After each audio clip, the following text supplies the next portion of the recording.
아멘.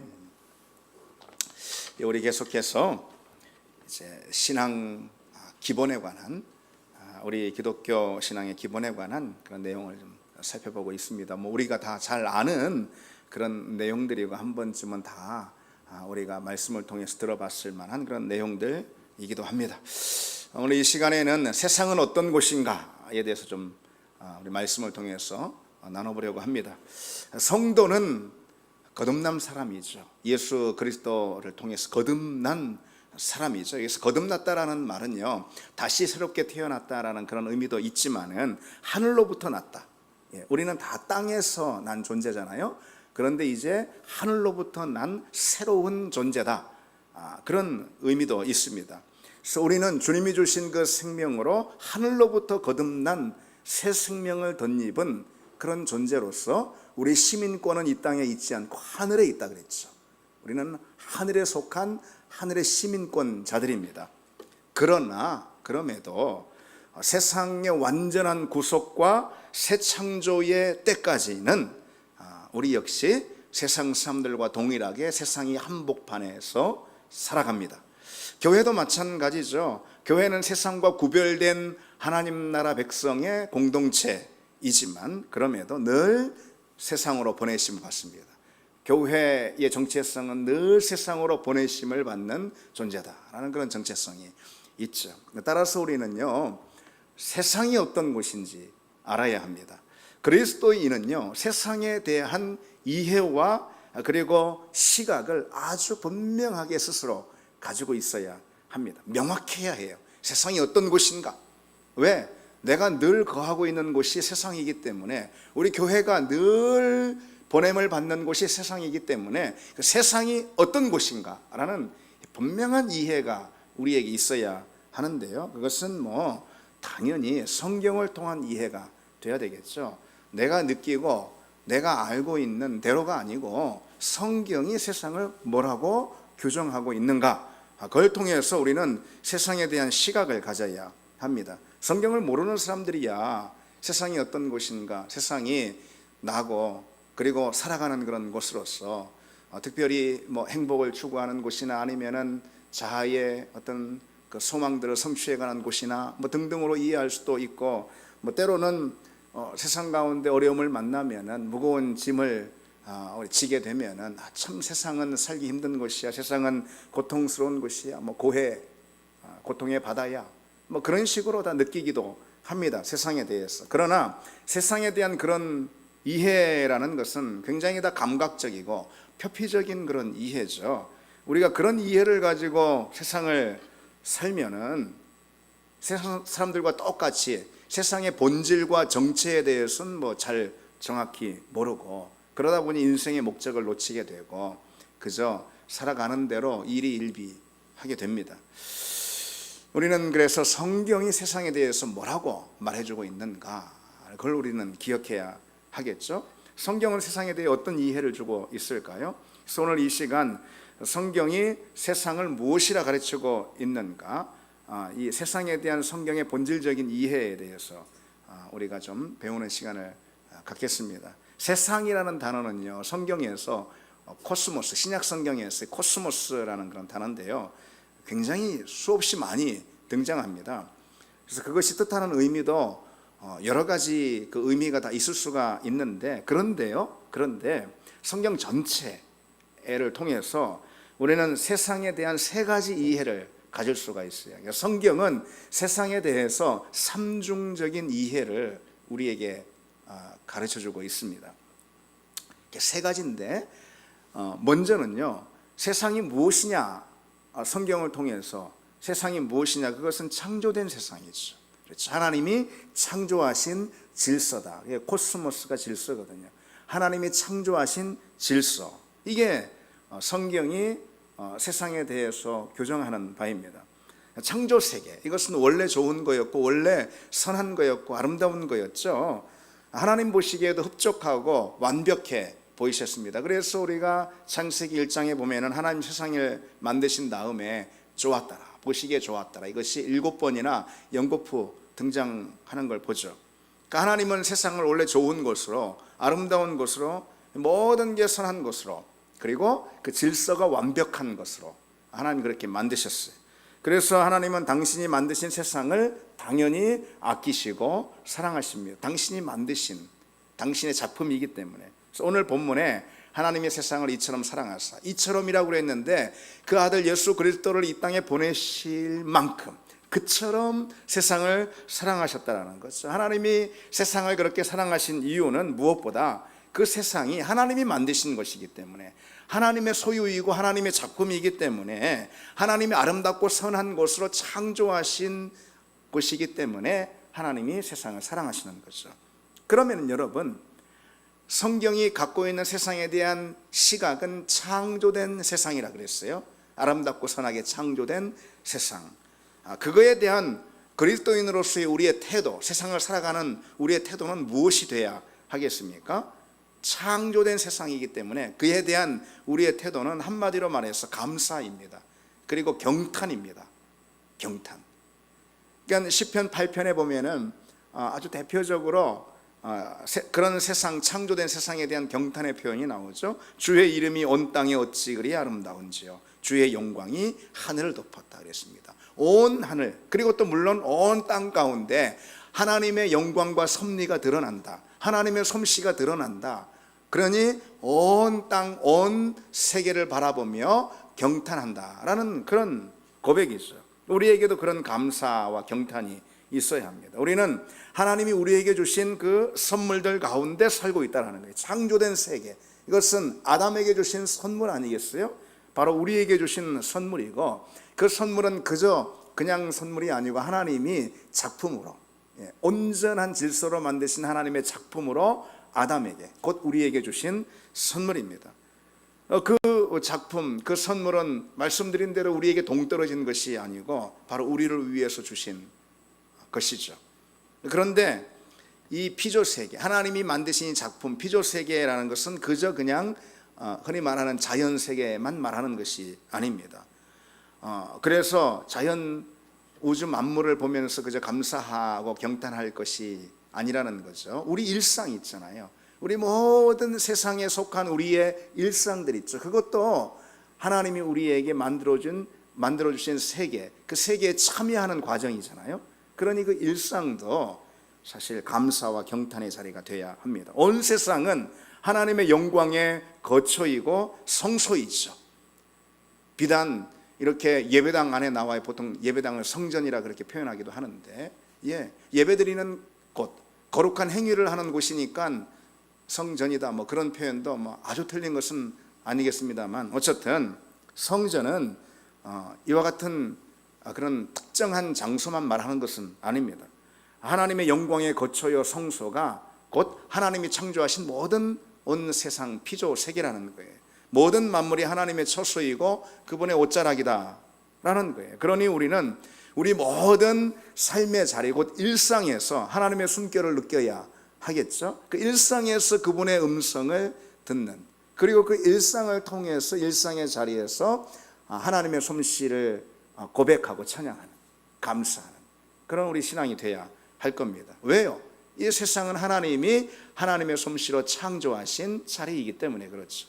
여러분, 우리 일상의 사소한 일들, 반복되는 일과들, 이건 다 하나님의 피조 세계를 통해서 우리에게 주신 선물들입니다. 우리는 그것에 감사할 줄 알아야 하겠죠. 그저 지성수에 들어가야지만, 어떤 선별된 예배의 자리에 들어가야지만 하늘이 열리고 성령의 기름 붓듯 그렇게 임하는 그런 특별한 그런 예배의 자리, 그런 자리에만 들어가야 우리가 하나님이 행하신 그런 놀라운 일을 발견하고 하나님의 역사를 경험하고 그로 인해서 감사하고 찬양하고, 그런 게 아니라는 거죠. 진짜 성숙한 신앙, 그런 거는 좀 미숙한 신앙이에요. 초보 신앙이라는 거예요. 진짜 온전한 신앙은 세상 한복판에서, 왜? 창조된 세상이니까 하나님이 돌보시고 하나님의 소유가 된, 하나님의 다스림이 다 임하는 창조된 세상이니, 그 창조된 세상에서 활동하는 우리 모든 일상의 자리에서 하나님의 숨결을 누리고, 그리고 그로 인해 감사하고, 그로 인한 신앙 고백들이 이어지는 게 진짜 온전한 신앙, 성숙한 신앙인 줄 믿습니다. 세상은 창조된 세상이에요. 그 안에서의 우리의 태도는 감사입니다. 그리고 두 번째로 성경은 그처럼 세상이 하나님이 창조하신 창조 질서다라고 그렇게 가르치고 있는데, 그러나 불행히도 성경의 첫 두 페이지만 넘기면은 그 타락한 세상으로 세상이 등장합니다. 그 세상은 성경이 보고 있는, 규정하고 있는 세상은 타락한 세상이에요. 타락한 세상. 인간의 타락이 하나님의 창조 질서를 무너뜨려 버렸고, 하나님이 아름답고 귀하게 창조하신 세상은 다 훼손돼 버렸습니다. 그래서 이제 세상은 어떤 곳이 돼 버렸느냐? 타락한 인간이 하나님과 등지고 죄를 생산하는 그런 한복판이 되어 버렸단 말이죠. 그러니까 창조된 세상은 없어지고 타락한 세상이 되어 버렸다, 이런 건 아닙니다. 그러니까 삼중적인 이해를 가져야 한다는 거예요. 그것이 다 중첩이 되어 있어요. 창조된 세상이면서, 그러면서 또 한편 타락한 세상이다 라는 거죠. 그래서 우리는 창조된 세상 안에 살고 있는 그리스도인으로서의 시각을 갖는 한편 또 타락한 세상이 되었단 말이죠. 그 안에서 우리는 어떤 시각을 가지고 살아야 하는가, 이런 이해가 성경을 통해서 있어야 되겠죠. 어쨌든 세상은 타락한 세상이고, 그 타락한 세상에서 인간은 하나님과 등지고 죄를 생산한단 말이죠. 그래서 주님은 그러한 세상과 선을 분명히 그으면서 제자들에게 이렇게 말씀하시고 계시죠. 요한복음에 내가 세상에 속하지 아니함 같이 너희도 세상에 속하지 아니했다 라고 분명히 선을 긋고 계십니다. 그리고 그런 세상을 사랑하지 말아야 한다라고도 말씀해 주시고 있죠. 요한 1서 2장에 누구든지 세상을 사랑하면 아버지의 사랑이 그 안에 있지 아니하다라고 말씀하십니다. 심지어 세상과 벗이 되고자 하는 사람은 하나님과 원수가 될 것이다 라고도 그렇게 강하게 경고하고 계십니다. 야고보서 4장에 누구든지 세상과 벗이 되고자 하는 자는 스스로 하나님과 원수되는 것이라 라고 이렇게 말씀하고 있어요. 그 때문에 여러분, 세상도 우리를 미워해. 성경이 세상을 그처럼 규정하고 있죠. 하나님과 등져서 하나님과 적대적으로 죄를 생산하고 자기가 주인인 양 살아가는 그 한복판이 세상이란 말이죠. 그래서 주님은 그 세상과 선을 분명히 긋고 있습니다. 그런 만큼 세상도 우리를 미워합니다. 그런 주님의 제자들을 미워해. 요한복음 15장에 내가 너희를 세상에서 택하였기 때문에, 세상에서부터 이렇게 택했다, 구출했다, 이런 것입니다. 그렇기 때문에 세상이 너희를 미워한다 라고 말씀하고 있어요. 여기서 이 미워하다라는 말은요, 그저 조금 미워하고 싫어하는 그런 태도 정도가 아닙니다. 아주 극렬한 혐오나 반감을 말하는 거예요. 주님이 받으셨던 그런 미움, 그런 반감을 떠올리면 될 것입니다. 주님이 세상으로부터, 그 당시 많은 사람들 세상으로부터 주님 미워함을 받고, 그리고 거절을 당했고, 그리고 배척을 당하셨죠. 그래서 심지어 십자가를 지시지 않았어요? 그러니 주님의 제자인 우리가 세상과 똑같은 대접, 세상 사람들 안에서 세상 사람들이 받는 대접을 세상에서 똑같이 받는다라는 것은, 그것은 사실 제자가 아님을 오히려 드러내주고 있는 거죠.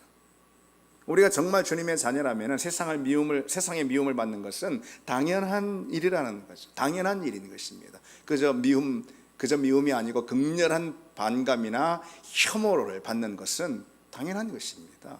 주님이 그러셨기 때문에. 그럼 여러분, 자, 우리가 그런 타락한 세상, 성경은 세상을 타락한 세상으로 규정하죠. 그런 세상에서 우리는 어떤 자세로 살아가야 할까? 바로 구별된 삶입니다. 구별된 삶. 우리는 세상과 다른 길을 걸어야 하는 거죠. 우리는 다른 북소리를 듣고 다른 북소리에 움직이는 사람입니다. 여러분, 전쟁터에 가면 북이 울립니다. 아군의 북이 울리고 적군의 북이 울리죠. 아군이 적군의 북소리를 듣고 움직이면 되겠습니까? 우리는 다른 북소리를 듣고 움직이는 사람입니다. 세상이 이게 행복이야, 저게 성공이야, 이거는 불행한 일이야 라고 북소리를 울려댑니다. 그러나 우리가 그 북소리에 부안해동에서는 안 됩니다. 우리는 주님께서 울리시는 말씀의 북소리를 듣는 그런 사람들이죠. 다시 말해서 우리는 다르게 사는 사람들입니다. 구별된 사람들, 다른 길을 걷는 사람이라는 거예요. 이것을 여러분 분명하게 우리가 기억해야 합니다. 우리는 세상을 기본적으로 거스르는 그런 사람이 될 수밖에 없어요. 세상의 사고, 세상의 가치, 세상에서 옳다고 말하는 기준들, 심지어 그 모든 것들과 우리는 against, 거스르는 사람이 된다라는 거죠. 세상의 가치를 심지어 전복시키는 그런 사람들입니다. 우리는 세상의 기준을 전복시키는 그런 사람이에요. 하나님의 말씀의 기준을 가지고. 세상은 그래서 하나님을 미워합니다. 하나님의 하나님 되심을 더군다나 인정하지도 않죠. 그래서 하나님이 온 땅의 기준이 되시고 하나님이 인생의 기준이 된다는 것을 역시 인정하지 않죠. 그러니까 우리는 그들과 동일한 선 안에서 그들과 동일한 걸음으로 결코 살 수가 없죠. 그들과 함께 나란히 가는 길 안에서 자기 행복과 자기 성공을 확인하고 싶은 사람이 있다면 그 사람 결코 그리스도인이 아니죠. 우리는 하나님을 높이고 하나님을 주인으로 모시고 사는 그런 사람입니다. 하나님의 하나님 되심을 선포하고 사는 사람이에요. 그래서 서로의 태도가 그리고 삶의 방향이 극명하게 차이가 난다라는 것을 확인할 때, 서로가 확인할 때 일단 그게 옳은 거예요. 그러면 우리는 옳게 살고 있다는 것을 확인받는 겁니다. 여러분, 그처럼 우리가 이 구별된 삶, 서로 다르다라는 것을 확인하며 살기 위해서는 먼저 우선적으로 소속을 분명히 해야 합니다. 우선적으로 구별된 삶을 살려고 하는데 뭐와 딱 구별되어 있는가? 그러려면 우리는 우리 소속을 분명히 해야 하는 거 아니겠습니까? 자기 소속을 분명히 알아야 세상과 구별된 삶을 살 수 있어요. 이 시대는 어떤 시대입니까? 하나님의 편에 서는 것을, 신앙 가지고 사는 것을 자꾸 부끄럽게 여기게 만드는 그런 시대 아니겠어요? 그렇죠? 어렵게 만드는 시대예요. 더 어렵게 만드는 시대. 그런 세상에서 우리가 정말 하나님의 편에 서 있는 것을 자랑으로 여기고 있는가? 그런 시대에서 우리가 정말 그리스도 편에서 믿음으로 사는 것을 감사로 여기고 있는가? 그런 시대에서 우리가 하나님 나라 편에 서서 그에 헌신하고 있는 삶을 우리 명예로 여기고 있는가? 하나님의 편, 복음의 편에 속한 사람들이라는 그 소속을 우리가 분명히 하고 있는가? 여러분 자문해 볼 필요가 있습니다. 정말 우리는 그런 삶을 살고 있습니까? 그렇게 살고 있습니까? 소속을 먼저 분명히 해야 하는 거죠. 여기 속했는지 저기 속했는지 스스로도 헷갈린다면 그게 될 일이겠습니까? 우리는 우리 소속을 분명히 드러내야 합니다. 그 말은 여러분 무슨 우리가 예수 믿는 그리스도인들, 하나님 나라에 속한 사람들, 교회에 속한 사람들이니까 무슨 직장에서 식당 가서 밥 먹을 때 점심 때 기도하고 밥 먹는 그런 건 아니죠. 주님께서 뭐라고 마태복음에 말씀하고 계십니까? 누구든지 사람 앞에서 나를 시인하면 나도 하늘에 계신 내 아버지 앞에서 그를 시인할 것이요, 누구든지 사람 앞에서 나를 부인하면 나도 하늘에 계신 내 아버지 앞에서 그를 부인할 것이라 라고 말씀하고 있어요. 우리가 당당하게 세상 가운데 우리의 소속을 드러내고 하나님을 자랑하고 복음을 자랑할 때 그때 하나님도 우리를 하나님 앞에서 인정해 주실 겁니다. 예수 그리스도도 우리를 인정해 주신다는 거죠. 세상에서 그리스도 편에 선 사람이 적다고, 소수라고, 미약하다고, 복음을 자랑하지 못하고 기독교 신앙의 공공성을 우리가 드러내지 못한다면 그거는 우리가 스스로 소속을 모르고 회피하고 있는 그런 일 아니겠어요? 기독교 신앙이야말로 세상 가운데 공공성을 가지고 있습니다. 다른 쉽게 말해서 공익을 가지고 있습니다. 여러분 무엇이 공익입니까? 더군다나 지금 같은 이 코로나 시대에 우리가 살고 있어요. 코로나 한파가 부는 시대에 살고 있어요. 또 어쨌든 무엇이 공익입니까? 공익. 세상이 말하는 공익과 하나님께서 진정 말씀하시는 공익은 다를 겁니다. 그렇지 않아요? 세상 사람들이 말하는 공익은 사람이 살아가는데 이익이 되는 것, 사람이 살아가는데 유익한 걸 거예요. 그러나 하나님께서 말씀하시는 공익은 창조된 세계 안에서 하나님 보실 때 이익이 되는 것입니다. 하나님 보실 때 옳은 거란 말이죠. 우리는 우리 소속이 하나님 편에 속했기에 하나님 보실 때 옳은 삶을 살아야 하고 하나님 보실 때 만민에게 유익한 삶을 살아야 하지 않겠습니까? 바로 그런 사람들도 부름을 받았어요. 우리가 어디에 속해 있는가? 그래서 우리는 주류인 대다수 많은 사람들이 걷고 있는 이 주류죠. 주류인 세상이 아닌 그리스도께 속해 있습니다. 주류가 달려간다고, 주류가 옳다고 해서 그게 옳은 건 아니고 그게 사는 길은 아닙니다. 여러분, 아프리카에 왜 스프링복이라는 그런 짐승 이야기 우리 간혹 듣지 않습니까? 엄청나게 많은 노루하고 비슷한 그 스프링복이라는 그 짐승이 뭐 한 놈이 그냥 깜짝 놀라서 팍 뛰고서 그냥 한 방향으로 달려가면은 전부 다 뭐 수십 수백 마리가 달려가서 절벽에 떨어져 죽는 그런 짐승이 있잖아요. 세상이 마치 그렇습니다. 주류가 가는 길이 옳은 길이 아닙니다. 주류가 정하는 기준이 옳은 기준이 아니라는 거죠. 우리는 비록 세상에서 적은 무리라 하더라도, 또 미약하고 힘없는 그런 무리라 하더라도 원래부터 우리 그리스도인들이 그랬죠. 초대교회 때부터. 그러나 우리가 붙든 기준은 하나님의 기준이라는 것이죠. 물론 그래야만 하는 것이고 그렇게 살아야 하는 것이고, 그래서 우리는 단 한순간도 틀림없이 그것이 옳다라는 그 진리를 붙든 우리 믿음이 옳다라는 그 확신을 가지고 살아야 하고, 세상 가운데 그것을 조금도 끊임없이 증거해야 합니다. 우리는 하나님 나라에 속했어요. 우리는 교회에 속했습니다. 소속을 분명히 하고 세상과 다른 구별된 삶을 살아야 합니다. 초대교회 시절에 그리스도인들에게는 세상과 차원이 다른 그런 구별됨이 있었습니다. 다름이 있었어요. 한눈에 봐도 알았습니다. 그래서 굉장히 적은 소수였는데 금방 눈에 띄었던 이유가 거기 있습니다.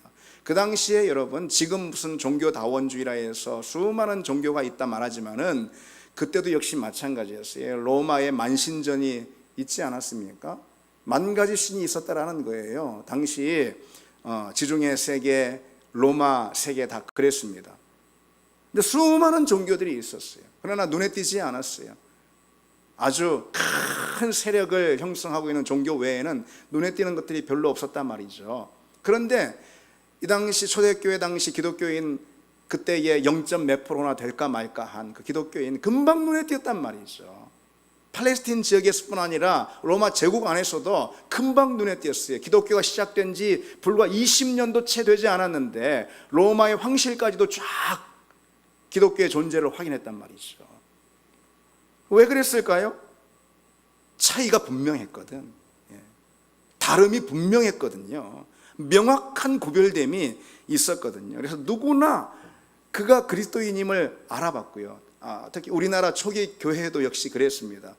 누구나 교회의 공동체 그 존재를 금방 구별해 봤습니다. 물론 그들이 초기 교회 성도들이 행했던 사랑의 질량 자체가 달랐어요. 세상과 차원이 달랐어요. 그들의 섬김과 희생과 그들의 인격과 성품의 이 질량 자체가 차원이 다른 점이 있었어요. 그게 교회와 세상의 구별됨이었습니다. 그런데 무엇보다도요, 그 사랑과 섬김과 그 헌신이 주님을 향해 방향 지어져 있었어요.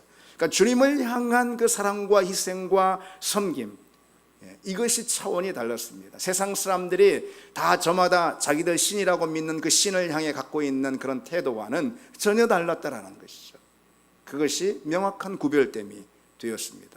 주님께 향한 사랑과 헌신, 오늘 우리에게도 다르지 않아야 한다는 것을 기억해야 하겠죠. 우리는 세상과 같으면 여러분 조롱을 받습니다. 그러나 반면에 세상과 다르면 미움을 받습니다. 같으면 조롱받고 다르면 미움을 받는 존재가 그리스도인입니다. 그래서 어딜 가도 우리는 불편한 존재가 될 수밖에 없어요. 왜요? 말씀드리고 있잖아요. 세상이 어떤 곳이죠? 타락한 곳입니다. 타락한 질서예요. 하나님으로부터 멀어지고 이탈하고 하나님으로부터 등지고 적대적인 자리가 세상이란 말이죠. 그러니 세상과 같으면 세상 사람들 조롱을 받고 다르면 미움을 받는 겁니다.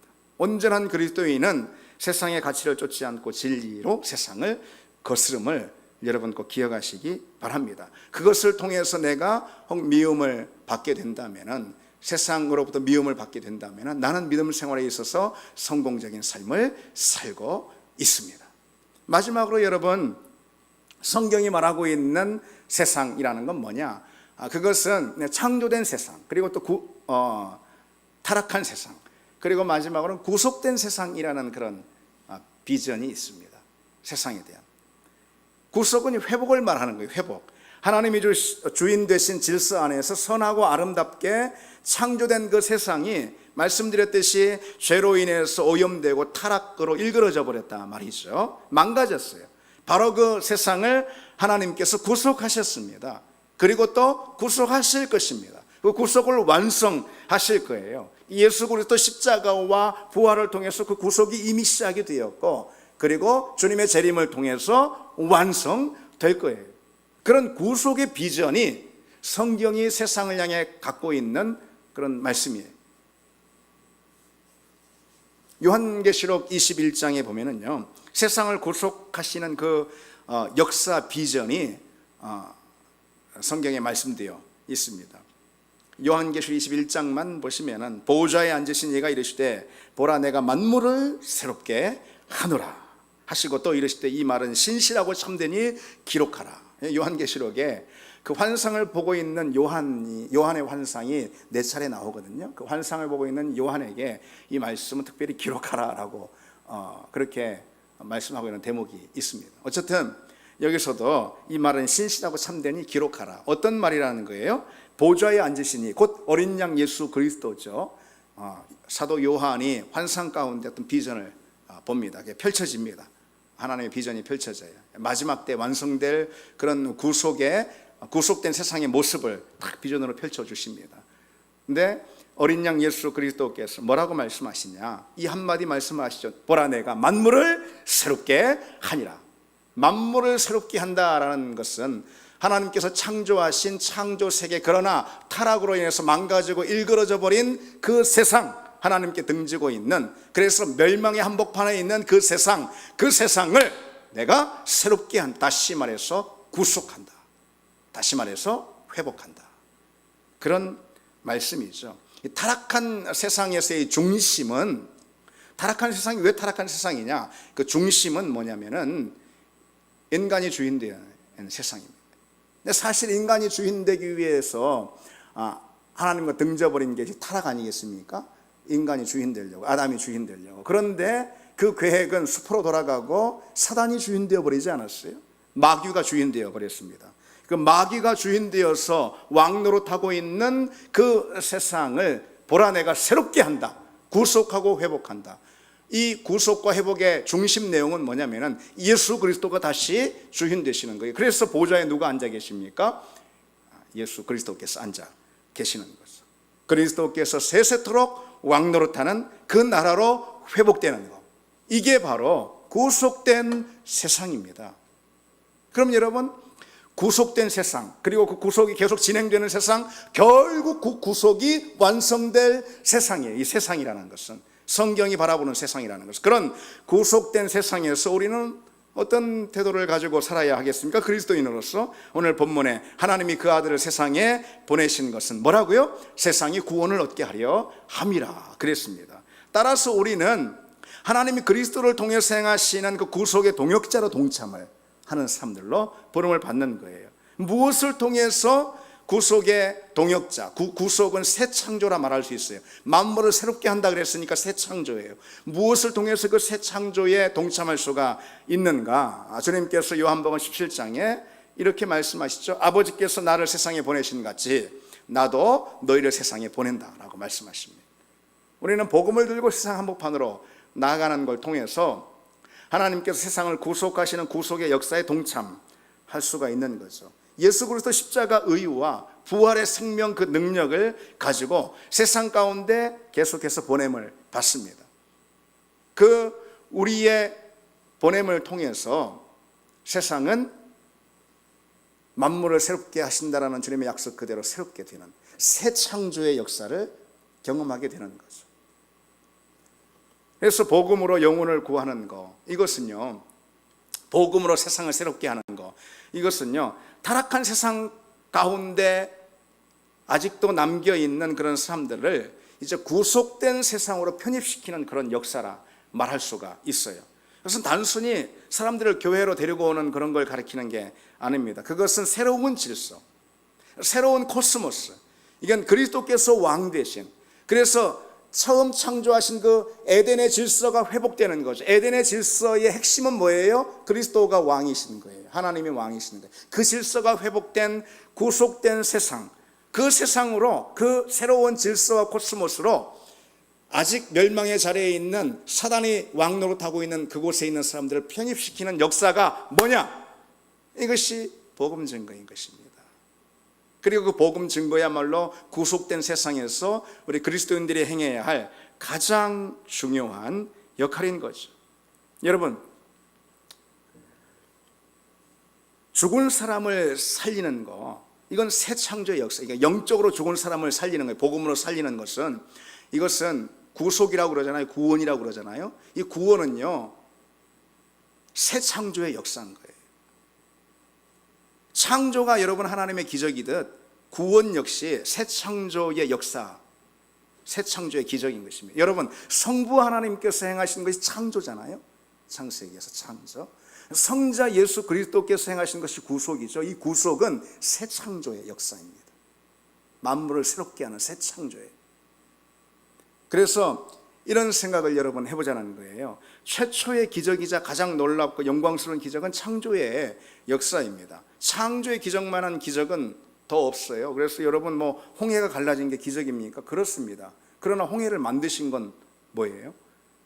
그건 더 놀라운 기적이죠. 맹인의 눈을 뜨게 한 게 기적입니까? 맞습니다. 그러나 우리에게 눈을 만들어 주신 그 역사는 더 놀라운 기적 아니겠어요? 나사로를 살린 역사는 기적입니다. 그러나 우리에게 이렇게 우리의 몸을 만드신 분, 사람을 만드신 것, 그것에 비하자면은 나사로를 살린 건 기적도 아닐 수 있겠죠.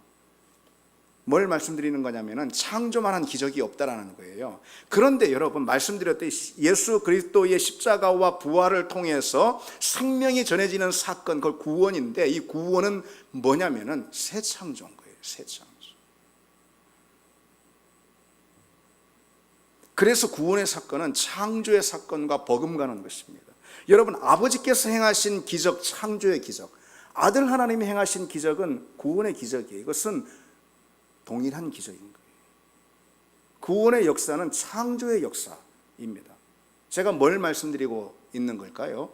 우리가 나아가 복음을 증거하고 예수 그리스도 십자가와 부활의 역사를 증거할 때 많은 사람들 가운데, 세상 가운데 일어나는 구속의 사건들이 있죠. 이것은 새 창조의 역사 가운데 우리가 동참하는, 동역하는 그런 놀라운 일이라는 거예요. 여러분, 그 일에 우리를 부르셨습니다. 우리가 세상에서 할 수 있는 일이 뭐가, 인간이 할 수 있는 일이 어떤 것이 가장 위대하고 크고 놀랍겠습니까? 창조의 역사에 동참하는 것, 그 능력을 부여받아 그 일에 동참하는 것보다 더 위대한 일이 어디 있겠습니까? 그 일로 우리를 불러주셨다는 것을 기억해야 합니다. 이제 말씀을 여러분 맺겠습니다. 우리는 세상에 대한 성경의 삼중적인 이해를 갖고 명확한 이해 가운데 세상 안에 살아야 합니다. 세상은 먼저 하나님이 창조하신 곳이에요. 그래서 우리는 그 모든 자리에서 하나님의 은혜를 발견하고, 그리고 감사의 고백을 드려야 합니다. 동시에 세상은 타락한 곳이에요. 우리는 세상과 구별된 하나님의 자녀로서 하나님 미워하고 거부하는 세상의 모든 질서를 거스르는 그런 삶을 살아야 합니다. 또한 세상은 구속된 곳이라 그랬어요. 예수 그리스도 부활과 십자가, 그 구속의 능력과 역사를 통해서 세상 가운데 새 창조의 일을 행해 나가는 그런 하나님의 역사에 동참하는 사람들이 바로 우리다라는 것을 이 시간 기억하기 원합니다. 우리 같이 이 찬양